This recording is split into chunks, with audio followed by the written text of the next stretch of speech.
بسم اللہ الرحمن الرحیم۔ اسلام کی خدمت اور اسے پھیلانے کا کام جو شخص بھی کرتا ہے اس کی اپنی ایک اہمیت اور حیثیت ہوتی ہے۔ بعض کاموں کو لوگ زیادہ اہمیت نہیں دیتے، مگر حضور صلی اللہ علیہ وسلم نے بظاہر معمولی کاموں کو بھی اہمیت دی اور ایسے کام کرنے والوں کو یاد رکھا۔ آئیے ایک خوبصورت واقعہ ملاحظہ کرتے ہیں۔ عہد نبوی صلی اللہ علیہ وسلم میں ایک مسلمان حبشی عورت تھی۔ اس کا نام غرقہ اور کنیت مہجن تھی۔ یہ عورت پڑھی لکھی نہ تھی، مالدار بھی نہ تھی، مگر یہ اپنے رب کو راضی کرنے کے لیے اسلام کی خدمت میں اپنا کردار ادا کرنا چاہتی تھی۔ اس نے دیکھا کہ وہ کوئی اور کام تو کر نہیں سکتی، البتہ مسجد کی صفائی ایک ایسا کام تھا جسے وہ انجام دے سکتی تھی۔ اس عورت نے کھجور کے پتوں سے جھاڑو بنایا اور اس سے مسجد نبوی کی صفائی شروع کر دی۔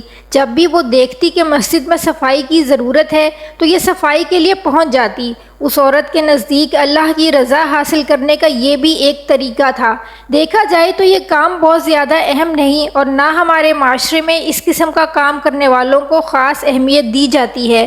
ناظرین کرام، اللہ کے رسول صلی اللہ علیہ وسلم کا یہ اعلیٰ اخلاق تھا کہ آپ اس معمولی کام کرنے والی عورت کو بھی اہمیت دیتے۔ حضرت ابو ہریرہ رضی اللہ تعالی عنہ فرماتے ہیں کہ رسول اللہ صلی اللہ علیہ وسلم نے اس عورت کو کچھ عرصے مسجد کی صفائی کرتے ہوئے نہ دیکھا تو صحابہ کرام سے پوچھا، وہ عورت جو ہماری مسجد کی صفائی کرتی تھی، اس میں جھاڑو پھیرتی تھی، وہ کدھر گئی؟ کچھ دنوں سے نظر نہیں آ رہی۔ صحابہ کرام نے عرض کیا، یا رسول اللہ، وہ عورت تو وفات پا گئی ہے۔ صحابہ کرام رضوان اللہ علیہم اجمعین نے آپ کو اطلاع دینی ضروری نہ سمجھی کہ یہ ایک بوڑھی عورت ہے، رات کے وقت وفات پا گئی تھی۔ خود ہی جنازہ پڑھ کر اسے قبرستان میں دفن کر دیا۔ آپ صلی اللہ علیہ وسلم نے ارشاد فرمایا، تم نے مجھے اس کی اطلاع کیوں نہ دی؟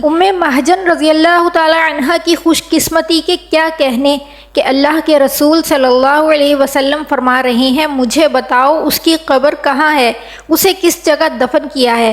صحابہ کرام رضوان اللہ علیہم اجمعین نے آپ صلی اللہ علیہ وسلم کو مہجن رضی اللہ تعالی عنہا کی قبر دکھائی۔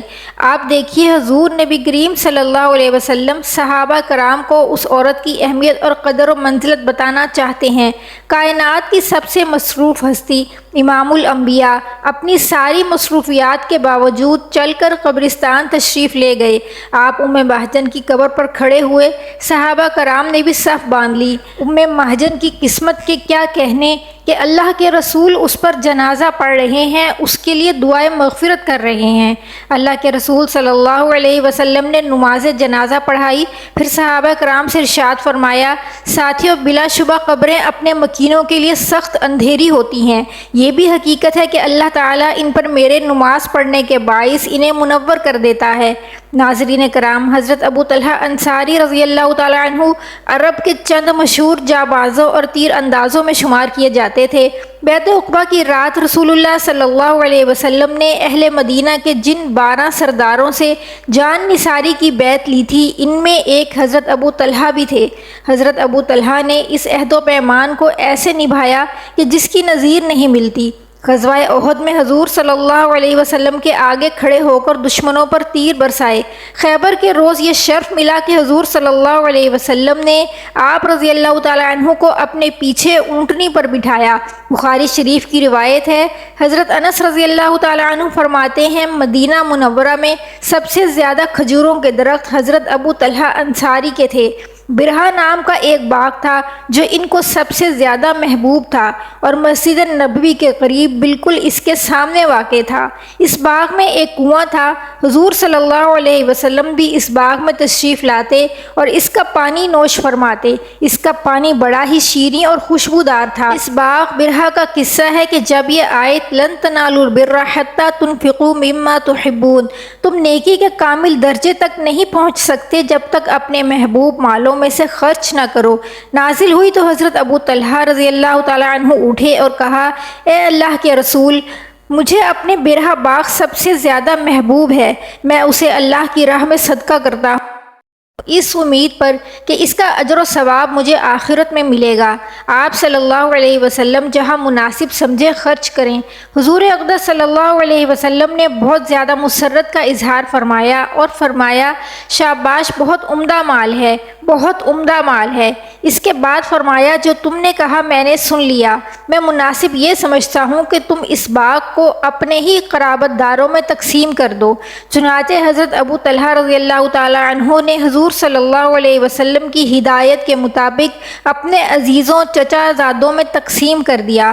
حضرت ابو طلحہ رضی اللہ تعالی عنہ باہر سفر میں تھے کہ آپ صلی اللہ علیہ وسلم کی غیر حاضری میں آپ کے بیٹے کا انتقال ہو گیا۔ حضرت ابو طلحہ جب گھر واپس آئے تو پوچھا کہ لڑکا کیسا ہے؟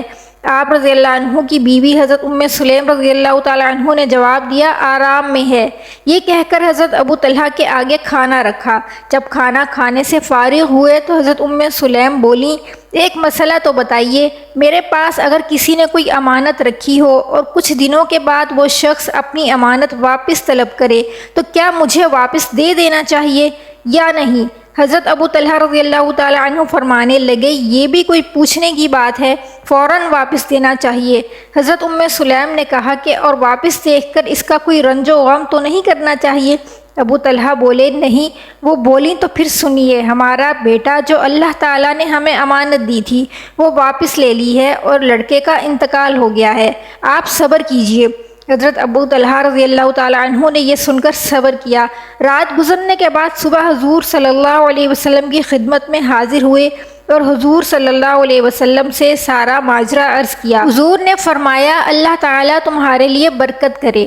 چنانچہ حضرت ابو طلحہ کو اللہ تعالیٰ نے ایک اور بیٹا عطا فرمایا۔ جب وہ پیدا ہوا تو حضرت ابو طلحہ حضور صلی اللہ علیہ وسلم کی بارگاہ میں تشریف لائے۔ حضور صلی اللہ علیہ وآلہ وسلم نے اس کی پیشانی پر ہاتھ پھیرا اور اس کا نام عبداللہ رکھا۔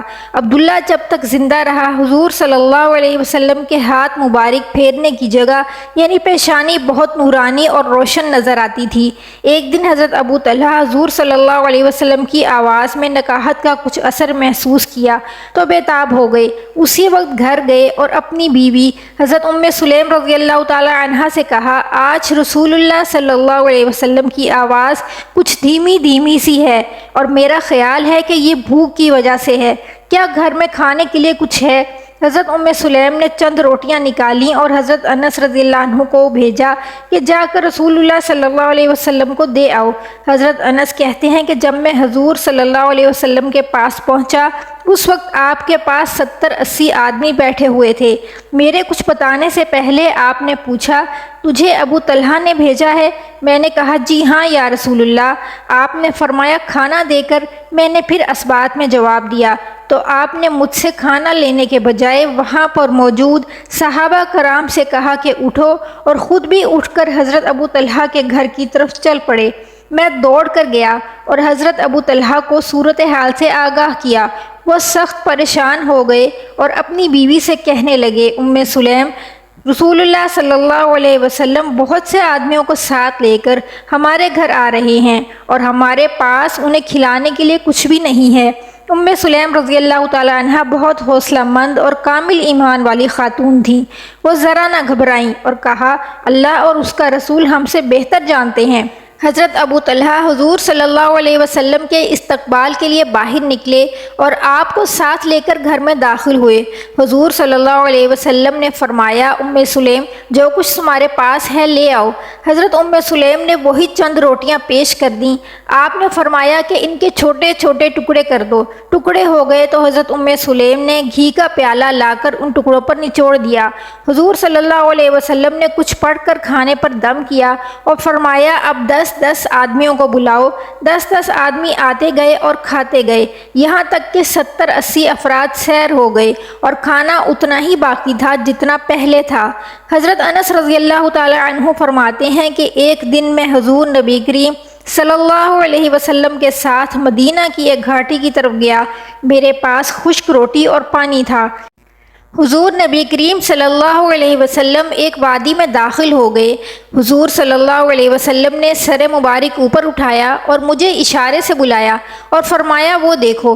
میں نے دیکھا کہ ایک درخت کی شاخ پر ایک پرندہ بیٹھا تھا، وہ شاخ پر بار بار چونچ مار رہا تھا۔ حضور نبی کریم نے فرمایا، جانتے ہو یہ کیا کہہ رہا ہے؟ اللہ اور اس کے رسول بہتر جانتے ہیں۔ میں نے عرض کیا تو حضور صلی اللہ علیہ وسلم نے فرمایا، پرندہ کہہ رہا ہے، اے اللہ تو ظالم نہیں منصف ہے، بھوک سے میرا برا حال ہو رہا ہے، مولا مجھے رزق دے۔ میں نے روٹی کے ٹکڑے کر کے زمین پر ڈال دیے، پرندے نے وہ کھائے اور پھر شاخ پر بیٹھ کر بولنے لگا۔ حضور نبی کریم صلی اللہ علیہ وسلم نے فرمایا کہ پرندہ اب یہ کہہ رہا ہے، جو اللہ پر بھروسہ کرے اللہ اس کے لیے کافی ہے، جو اس کو یاد رکھے اللہ اس کو نہیں بھولتا۔ اللہ پاک ہمیں اپنے نیکوکار بندوں میں شامل فرمائے اور ہمارے رزق میں برکت عطا فرمائے۔ آمین ثم آمین یا رب العالمین۔